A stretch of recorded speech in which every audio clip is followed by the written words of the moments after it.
Gender discrimination ఇక్కడ కనిపిస్తా ఉంది, అలాగే కులం సంబంధించినటువంటి క్యాస్ట్ డిస్క్రిమినేషన్ ఇక్కడ కనిపిస్తా ఉంది. రెండిట్లోనూ భరత గడ్డపైన అలాంటివి జరిగితే రెండింటికి కూడా మనము మొదటగా నోరు విప్పి దాని గురించి దాన్ని ప్రతిఘటిస్తూ మాట్లాడాలి. మనకు దేవుని వాక్యం నేర్పించేటటువంటి సత్యం ఏమిటి అని అంటే సత్యాన్ని మనం చెప్పాలి. సత్యాన్ని చెప్పినప్పుడు ఆ సత్యం మనల్ని స్వతంత్రంగా చేస్తుంది. సత్యం ఏమిటి అని అంటే యేసు ప్రభువు నన్ను ఏ వివక్ష లేకుండా సమాన స్థాయిలో ఉంచాడు. నంబర్ 1. నంబర్ 2, సృష్టి మొదలుకొని ఇప్పటి వరకు నేను దేవుని యొక్క పోలికలో దేవుని స్వరూపంలో ఉన్నాను. ఇది సత్యం. ఈ సత్యాన్ని క్లెయిమ్ చేస్తూ ప్రతిఘటించాలి. ప్రతిఘటించకుండా స్త్రీలు ఎంతవరకు అయితే మౌనంగా ఉంటారో అంతవరకు పురుషాహంకారము పురుషాధికారము జరుగుతూనే ఉంటుంది.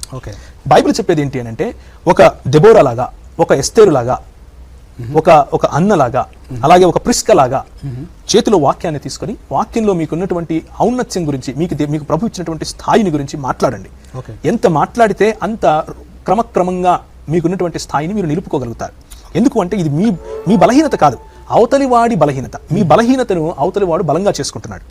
కనుక అది కుల వివక్ష అయినా లింగ వివక్ష అయినా సరే నోరు తెరిచి మాట్లాడటం మొదటిది. రెండవది ప్రతిఘటించడం. ప్రతిఘటించిన తర్వాత కూడా పని జరగకపోతే మనకు చట్టం ఉంది.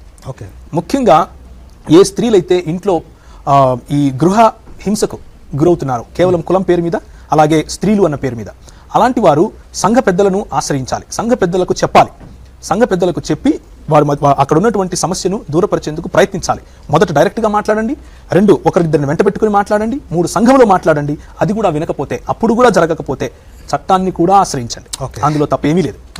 రైట్. ఫైనల్